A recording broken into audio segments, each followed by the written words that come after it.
morning.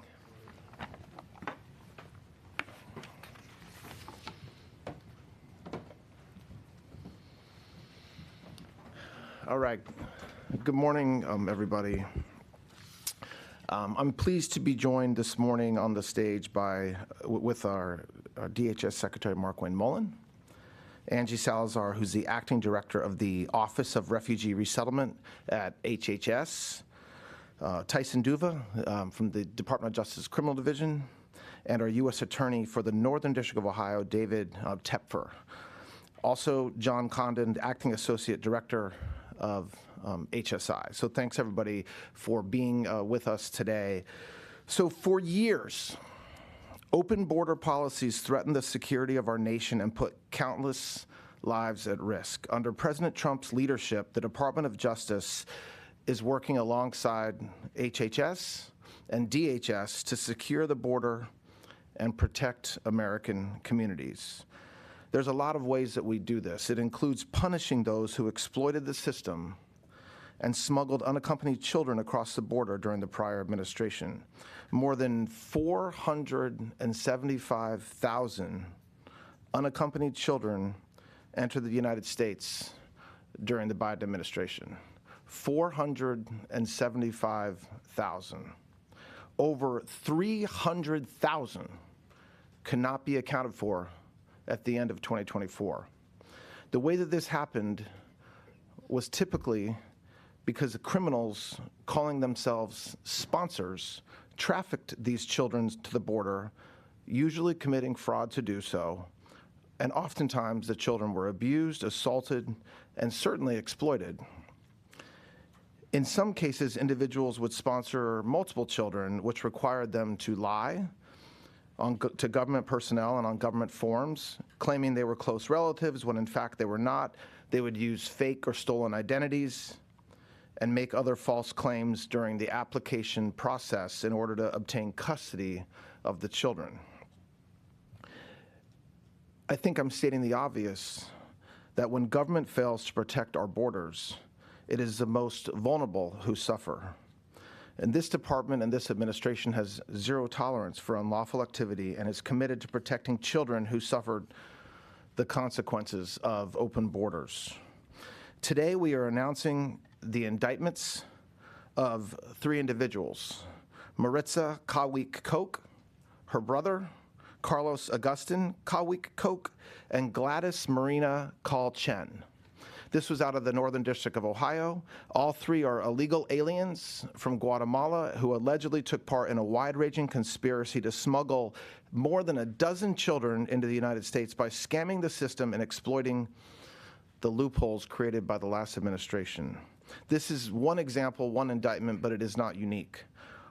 There are over 15,500 super sponsor cases that we have identified along with DHS. And again, these super sponsor cases are when somebody sponsors more than 3 children, unrelated, and they're unaccompanied minors that come in the United States. I also want to announce today, from the same district in Ohio, the Northern District, the sentencing of another criminal illegal alien who was convicted, also from Guatemala. He was a 27-year-old man who came to the United States, smuggled in a 14-year-old child by submitting false paperwork and lying on the forms, claiming to be her brother, proceeded to sexually assault this young woman. And these 2 cases, while only 2, help explain how what was going on is really the stuff of nightmares. Now, these charges brought by the Department of Justice show the important partnership between HHS and DHS and with the Department of Justice. All of us are going after those who illegally brought children to this country. And again, these are dangerous and lonely paths from wherever they're coming into the United States, and many of them have had heinous crimes committed against them. So leading and supporting the Department of Justice's nationwide effort against UAC-related crimes is Joint Task Force Alpha. The task force is a highly successful partnership between the Department of Justice and the Department of Homeland Security, And obviously, we use investigative support from the FBI and other agencies, including HHS and their Office of Inspector General. Their Joint Task Force Alpha's mission is to dismantle human smuggling and human trafficking rings throughout the Americas.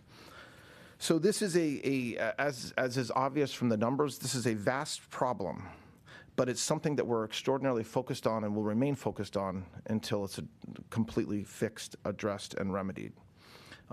Some other things that the Department of Justice is doing to combat human trafficking. We have directed every U.S. Attorney's Office that they must pursue all viable charges related to UAC sponsor fraud, all available immigration violations, and any other crimes involving unaccompanied minors, such as labor or sex trafficking, aggravated identity theft, or alien smuggling.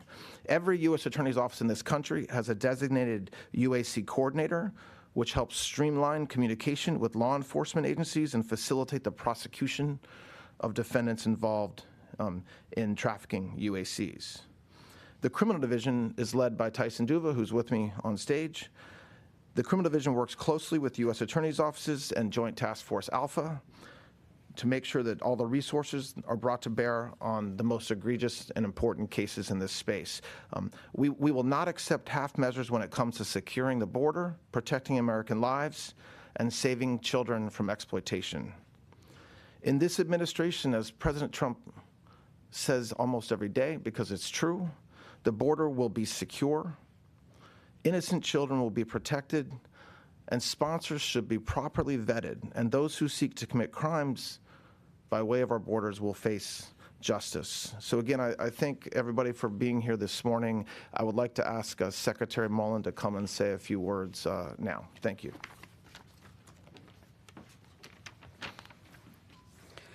Thank you, Todd. And first of all, I want to thank the Trump administration and President Trump's leadership in going after the worst of the worst.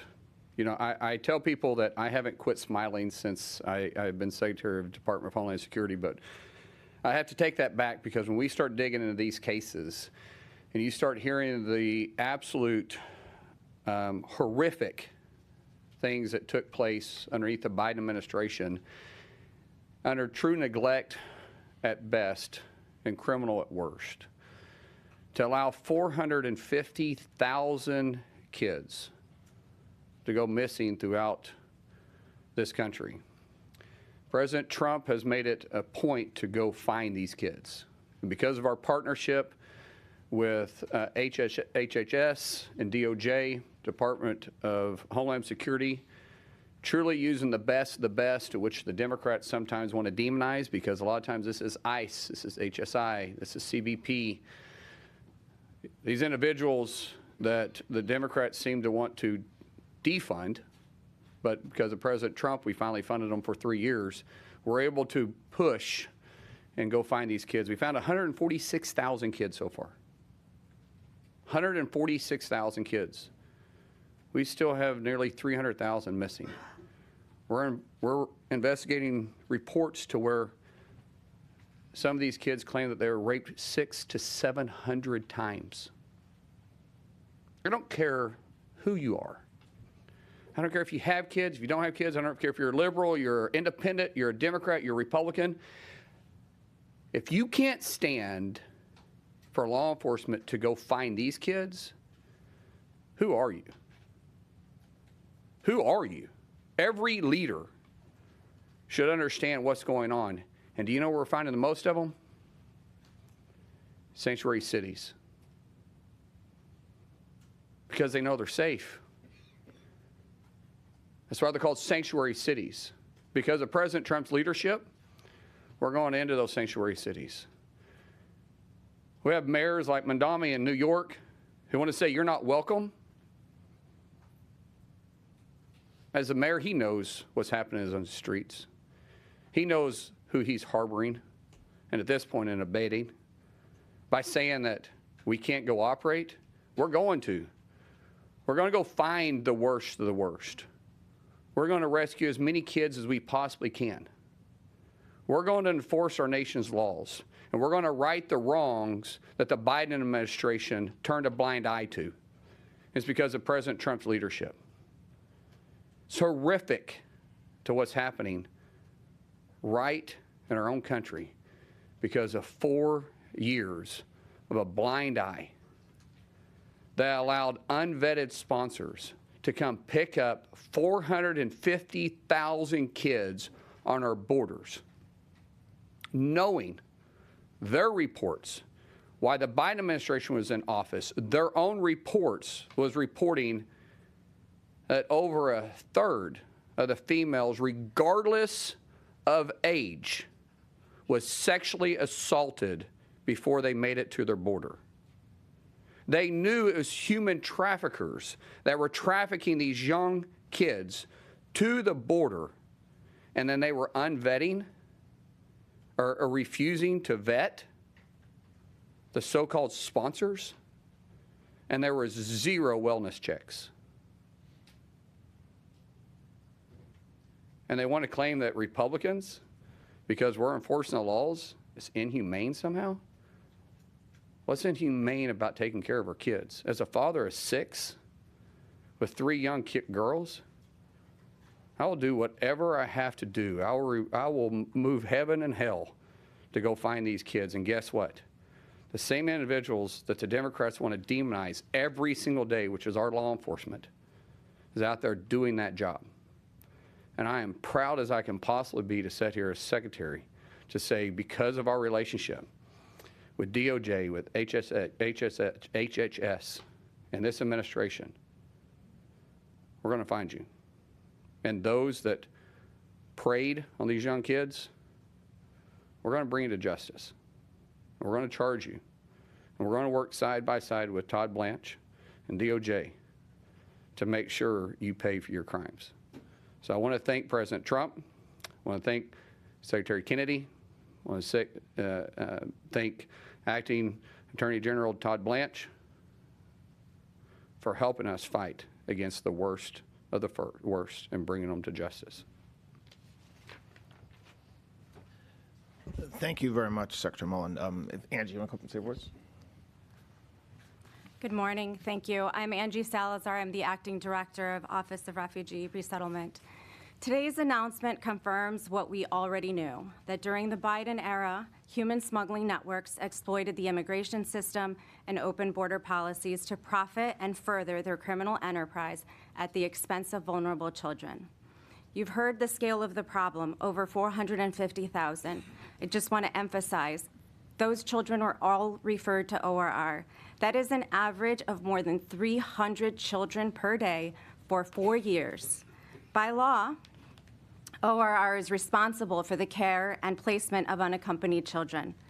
In principle, that responsibility should mirror the standards of the American foster care system, which demands rigorous background checks, vetting of caregivers, financial stability verification, and home visits before a child is turned over.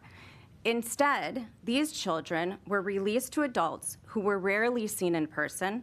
They were sent to addresses that were not visited or verified. The children were shuffled by contractors through airports and delivered to unvetted sponsors. In 2024, the DHS Office of Inspector General reported that nearly 300,000 of those children could not be accounted for. We continue to hear claims that this was merely a paperwork issue. It was not. When the government lacks reliable contact information or an effective means of tracking children, that is a child welfare failure. ORR suspects that over 40 unaccompanied children are linked to this organization via aliases, documents, or addresses. And this is exactly why ORR reforms are necessary.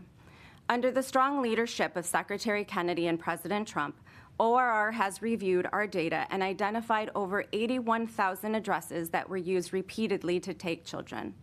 Over 76,000 instances where mandatory safety checks were missing. Over 97,000 cases that lacked background checks.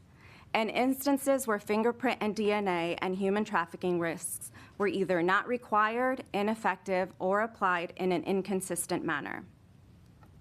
The Trump administration has taken immediate action to find these children and close the loopholes. You've heard to date, we've located with Department of Justice and DHS approximately 146,000. Some have been located that were sexually assaulted, others deceased, and some committing heinous crimes. So what has changed? Today, ORR requires valid identity documents, fingerprint background checks. We identify repeat sponsors. We require DNA testing when family relationship is claimed. We also verify income, and we physically, most importantly, we physically verify the homes, the addresses, and we meet with sponsors in person. And for the first time, ORR is in lockstep with our law enforcement partners to identify bad actors and protect children. We are prioritizing child safety over placement speed and modernizing our systems to strengthen oversight and accountability. Every child referred to ORR's custody deserves protection. Thank you.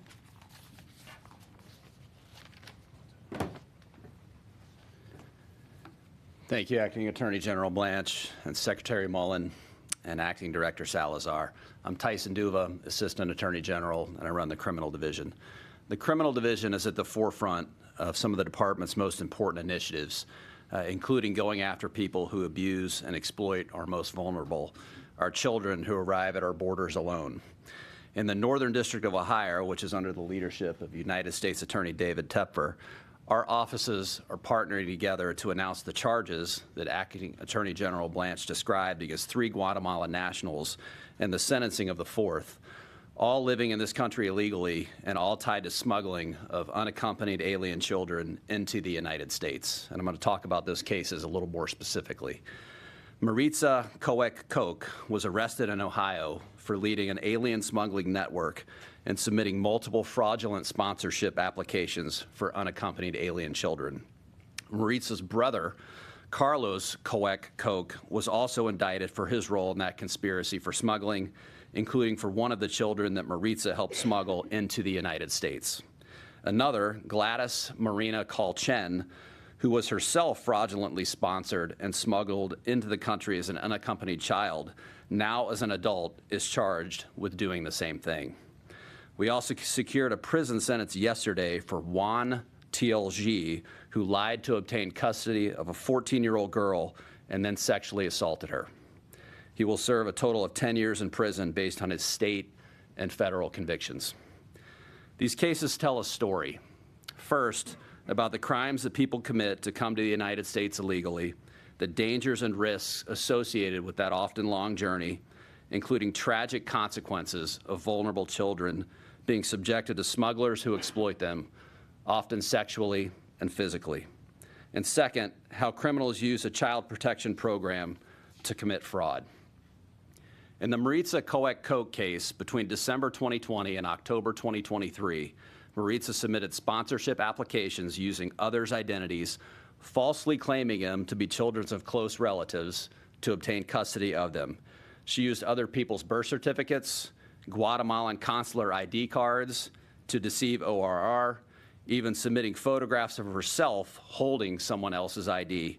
Several of those applications were successful, causing the ORR to release children to her care. This was a business. Payments were deposited into her and her co-conspirators' bank accounts.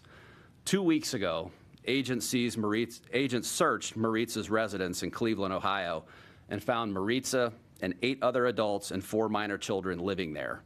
Nearly all the adults were illegal aliens. 4 had themselves been unaccompanied children.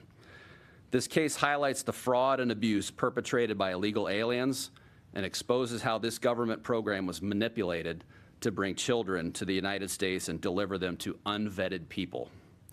Juan TLG is a separate case.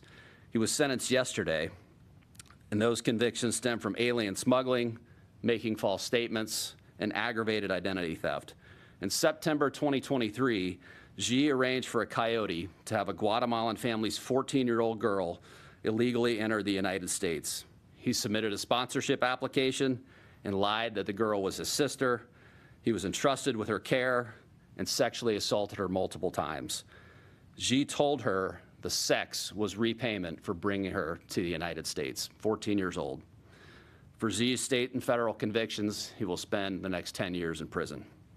Since day one of this administration, Joint Task Force Alpha, led by the Criminal Division's Human Rights and Special Prosecutions Section, has stepped up to the challenge and quickly assembled a team of prosecutors to work with ORR and HSI and other investigative partners in this area. The cases announced today are just a snapshot of the important work, and there are others. In Louisiana, we convicted an illegal alien from Guatemala who submitted a fraudulent sponsorship application, falsely claiming the child was his brother. In Georgia, we indicted 2 illegal aliens from Honduras who targeted a child online, lured her to the United States, and filed a fraudulent sponsorship application to gain custody of her. In Kansas, we indicted another illegal alien from Honduras and a Kansas woman for fraudulently seeking to obtain custody of a UAC. The charges and sentence announced today are the work of law enforcement cooperation. HHS, OIG, HSI, FBI, and our partners at HHS ORR. I would like to again recognize U.S. Attorney David Tepfer for his leadership and excellent partnership on these cases charged in this district, and the prosecutors and agents on the line who handled the cases, did the complaints, brought them to grand jury, and handled the sentencings. There is much to be done, and under the leadership of Acting Attorney General Blanche and Secretary Mullen, we will do the work. Thank you. Thanks, Tyson. Okay, so we'll take a couple questions on what we're here for today. Go ahead. So I have an on-topic and an off-topic. The on-topic is, first of all, is this problem still widespread, or is it being completely stopped? Secondly, you said you located 146,000 of them, and 300,000 are still out there. What's their fate? Are they being deported, or are they being allowed to stay in the country? So let me, I don't know, Secretary, you want to address the first question, and then I can handle the next one. So on the 146,000 we found with their sponsors, though some of them were just wellness checks that we went through that were maybe not vetted correctly, but the child was okay, the person was in the country legally, we were able to check that off. The other ones were criminal. So those that were exporting the children were charging. DOJ is helping with that. Some were in labor trafficking rings. Some were in sex trafficking rings. Some we couldn't maybe prove that either the child was being utilized in that way because the child was refusing to speak. We have either found legal sponsors for the child and then have gone through the process of deporting the individuals. The vast majority of the 146, though, were obtained illegally, the vast majority. And so charges are still moving forward with those. We can't, I'm not able to release the exact number of the individuals that were the children that were being exported and trafficked. As the gentleman spoke right before me, some of the individuals now that were brought over as children are now adults. The ones that are here are adults. We're working on the process of sending them back. And so is this widespread? And then I have a second question. Still widespread. Go ahead. Is this still a widespread problem at the border? And then I have a second off-topic. Whether it's, well, I mean, it's not widespread. I mean, I think it's pretty, I don't think there's any dispute. The borders have been closed to folks that are not allowed in, and it's been that way for over a year. But yes, we are still dealing with a crisis in this country from what happened for 4 years. And one of the reasons why we wanted to have you all here today is to remind folks of the crisis that was created that we are still dealing with. When you talk about numbers and you say 450,000, all right, and then you say 300,000 are still unaccompanied, are still unaccounted for, at least partially. And then when you look at the great work we've done in a year, 100,000+, that's all great, but there's still a tremendous amount of work left to do. I mean, and will we be finished in a year? No. I mean, this was a problem that was created for a long time. It's hard to find.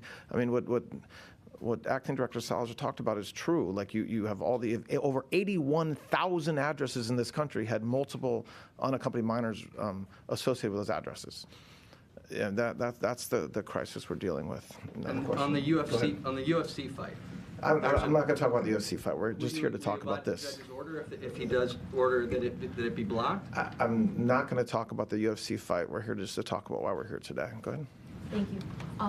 Just a clarifying question on that. Why would children not be eligible for U or T visas even if they've aged out? And second, if I can, are there still efforts to expand child and family detention for processing these people or these migrant children? Who wants to answer the first question? You can answer the first question? Go ahead. Yes, if we identify that they're victims of crime, which is what the 26 crimes under the U visa, or human trafficking, right, held against their will for commercial sex or forced labor, they will still be eligible, of course. So those people aren't being, or those children, or if they've aged out, they're not being deported? Even if they've aged out, if you're, like the laws here, if you're a victim of those crimes and law enforcement certifies them as such, then they're entitled to those. Other questions? Oh, sorry, and the second on detention. Yeah, what's the second question? Are there still efforts to expand child and family detention? To expand child and family detention? I don't know if that's Mark one.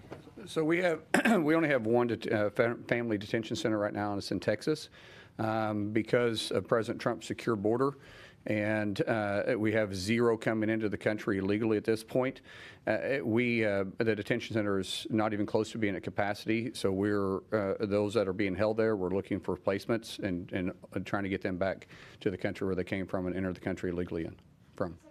Just on 0 people crossing the border, the SABRE program run by counties in Arizona through California, they are saying that they're still seeing unapprehended crossers. The apprehension rate is 33% there, so people are still crossing the border. So when we start talking about the 0 entries, there's no one that we are apprehending that we're allowing into the country. I'm sure there are some gotaways because we're still building the wall to secure the border, but that number is extremely small. We went from having tens of thousands a week, sometimes in a day, to single-digit numbers, but we aren't able to see that. That's why we're building the wall. That's why President Trump has made it a priority to get the wall built from the Pacific to the Gulf of America.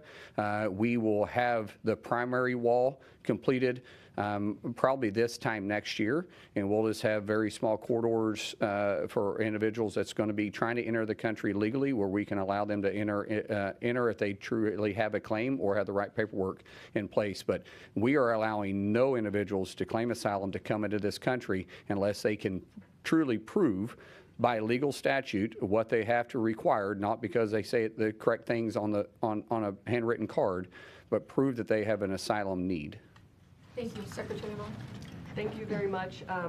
Question for the Attorney General and question for Secretary Mullen. Attorney General, I heard Secretary Mullen call this true neglect at best. I'm wondering, what is the evidence that government officials knowingly participated? In other words, are you alleging that the previous administration knowingly approved sponsor placements despite knowing there was evidence of fraud? Or are you alleging failures in screening and oversight? And can you just talk about the evidence that might support that distinction and be specific about how it applies to a certain number of cases? So I don't think it can be disputed that the last administration knew this was happening. I mean, putting aside the public reporting about it at the time for many years during the Biden administration, we didn't go and hire forensic accountants or rock star federal agents to find out the data we're showing you. It's data that the government had and that government possessed. And so there were individuals occupying positions of leadership in this country that knew this was happening and this is what Secretary Mullen was talking about, either didn't care, encouraged it, or a little bit of both. I don't think that can be disputed. I don't think you're going to get DHS officials from the last administration telling you, oh my gosh, we're shocked. Wait, you're telling me there were hundreds of thousands of unaccompanied minors? Oh my God, I had no idea. That's not true. Of course I knew. And so I don't, and when you talk about the outrage that is hopefully coming through from what Secretary Mullen said and what I'm saying now, it should be outrage amongst everybody that this happened, and it did happen. And so whether somebody closed their eyes to it and whether somebody just, was negligent, or whether it was something much more intentional and part of a policy that was in place to literally just have open borders, including unaccompanied children who were being abused and trafficked, that's not for me to answer. But I will tell you that this is not something that we had to dig far and deep to uncover. I mean, we've been talking about it since January 20th, and we'll continue talking about it. But yeah, so I'm not indicting the past leadership right here on this podium, but you also cannot ignore what was an incredible dereliction of duty at best. To say that it was encouraged, though, is quite a charge. I mean, what evidence do you have of that? What evidence of what? To say that it was encouraged, this behavior, is quite a charge. Well, you can insert whatever word you want. I said encourage. If you know there's a problem and you're in a position of leadership to stop it and you don't stop it, what word should I use? I mean, I use the word encouraged. If it isn't as if this was a single day problem. You have a situation that happened over a number of years. They knew it was happening. It was brought to their attention it was happening, and they didn't do anything to stop it. As a matter of fact, when you look at the end of 2024, and there were 300,000, like you just think in your mind that number that number of young children, and then we had no idea where they were in this country. I mean, I continue to use the words encouraged. So. I want to give you an opportunity to respond to that and answer that. I also want to ask you specifically about some of the sanctuary cities as well as where these kids are coming from, if you can be more specific about some of these problem cases. I also do have an off-topic question, but go ahead. So I don't think I need to explain what I said any more than what I said. It's negligent at best and criminal at worst. When you're not taking care of the kids that you're entrusted to take care of, negligence can turn into criminal. Now, that doesn't mean we're going to go after the individuals, but you can't, as Acting Attorney General said, you can't just simply turn a blind eye to it and say it wasn't happening. You can't even deny that. Everybody in this room knows it was happening. It was being reported at the time it was happening. And there was no outrage, and no one tried to hold these people accountable. And kids now have been paying for it. They've been getting raped over and over and over again because this previous administration chose not to enforce our nation's laws and protect the most vulnerable. That is shameful. Lastly, I want to ask about immigration policies that are already shaping the World Cup. At least one referee from Somalia and one Iraqi team staff member were denied entry at U.S. airports in recent days, and dozens of fans have been denied. What did you call it? Did you call it politics? No. What did you say? I forget how you started that question. Policies. Yeah, policies are we're not going to allow people that have criminal or maybe perceived to have criminal ties to come into this country. I don't care what your situation is. I'm not going to get into why we denied this individual, but there's a reason why this person was denied. Now, the left media wants to go out there and report and say this guy's a victim of because we're, anti-Somalia. No, we're not. We work closely with FIFA and the administration on a regular basis. We talk to FIFA and their directors constantly. Anybody that was denied, we made the case for and showed them why they were denied. Now, to get into the specifics of it, I'm not getting into the specifics of it. But Iran chose that was a difficult path. If there was any country we wasn't going to allow in here, Iran would probably be the reason why we wouldn't allow them in here. But we did, and we worked closely with the individuals with restrictions. And so there was more than just these two. There was multiple individuals throughout. We have the World Cup here. We got a lot of countries that doesn't exactly have access to the United States, and we did a phenomenal job on getting as many people cleared as we could, but some people just can't clear, and that's just the way it works with getting a visa to come to this great country. Yes. Thank you. How does the partnership with law enforcement that you've described change your ability to find and protect these children? And then secondly, how many of these children have you been able to reunite with their families in foreign countries? Well, first of all, let's talk about the 287G program, which is the greatest partnership we can have. It's shameful that we have governors like in Virginia and governors in New York and governors in California and other sanctuary states that are refusing to allow their law enforcement to join into the 287G program, where we simply go after the worst of the worst. And we say to local law enforcement and to state enforcement that if you will help us, You don't have to enforce, just if you run across these individuals, keep them. We'll pay you for your time. We'll even give you some of the equipment, and we'll pay for some of the equipment. Just hold them, and we'll come pick them up. And we have sanctuary states now that are popping up, and like New Jersey, that are saying, no, it's against the law for any state agency or any local agency to join in the 287G program to enforce our nation's laws. I don't even know how that's possible, to be honest with you. Why wouldn't you want to take the worst of the worst off your streets? Why would we allow it? Let me just give you one statistic. 50% of all the murders that's happened in Fairfax County are by illegals. 41 individuals in Tennessee have been killed this year by illegals, well, in the last 12 months. Why?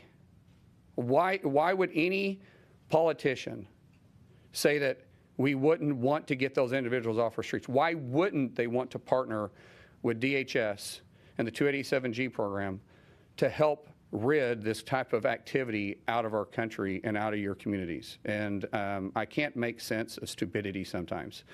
We allow political theater to get in the way of actual law enforcement. And all we're saying is let's protect our streets.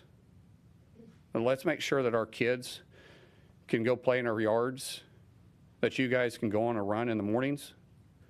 You that live in Washington, D.C., you know what it was like 2 years ago? What's it like today? Can you go run the streets? Can you go run the Capitol and feel safe? Could you have done that 18 months ago? No. And you know that. But because of President Trump's strong push for law enforcement, our communities and our cities are becoming safe again. Why wouldn't any elected official want the same in their backyard? You spoke about Mayor Mondami and sanctuary cities. How do you envision the operations from your department in New York or other sanctuary cities as compared to what happened in Minnesota or California prior to you being secretary? When you take somebody like Mondami, who is just this radical socialist that's anti-law enforcement, anti-police, it's shameful because NYPD is awesome. They're phenomenal to work with. They had the best crowd procedures. They have the best law enforcement agency. I'd put them up against just about any city around the country. And they have a pride about them of doing so. But you got a mayor that's not allowing them to do their job. And it's shameful. All these guys in the NYPD, they just want to go to work. They want to do something that they feel like they were called to do. And they're great at it. But they got a leader that's handcuffing them. And hopefully the people of New York will wise up and get a true leader in there in a few years. How would your operations look different than Minnesota or California? Well, if we had partnership with NYPD, we could clean that city up in 30 days. I mean that sincerely. We could clean that up with President Trump's leadership and us flexing with the ability we have. We've seen it happen in Memphis. We've seen it happen in New Orleans. We've seen it happen right here in Washington, D.C. We know how to do it. We just got to have, politics set aside and let law and order be the mainstream of why we decide we're going to do what we're going to do. Secretary, I have one on topic and one off topic. You said you and the mayor don't get along, and you're expressing concern about some of the governors in sanctuary states, as you call them. What are you willing to do to bridge that gap? I'll work with anybody that's wanting to work with us. When I got sworn into office, I said, I don't care if you got a blue state, blue city, red city. I don't care what it is. I'll work as hard to protect my backyard as I will to protect yours. I don't see color when we start talking about law enforcement. What I see is criminals, and we're going after them. We've reached out multiple times through this whole FIFA, and we can't even get past the first person at the desk. So I'd sit down and talk to him anytime. I don't really think we're going to get anywhere. I think President Trump tried that.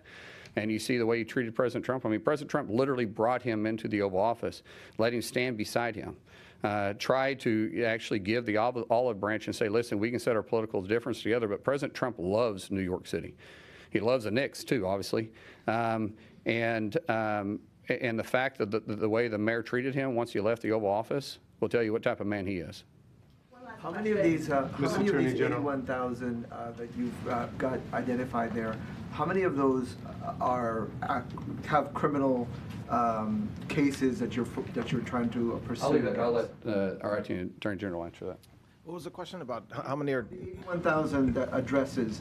How many do you know have committed crimes? The people there have committed crimes. I don't have the numbers in front of me, but just it's not as the point of that number isn't that there are 81,000 criminals. It's just a sheer number. So some of them, it might make sense why there's 3 unaccompanied minors that are not related in one house, maybe depending on the circumstance. So it's not that every single one is a crime, but when you heard what the work that is being done, it's as simple as a site visit or as simple as a forms check to make sure that everything's in order. So for some of those 81,000, yes, I'm sure it's fine. For some of them, there are horrible crimes being committed. And so we announced a couple charges today. Tyson talked about ongoing cases that I think, joint that we're working on. It is a big priority in every U.S. attorney's office. And so I think that I expect you'll continue to see the results of that. All right. Thanks a lot, everybody. I appreciate it. Thank you. Thank you.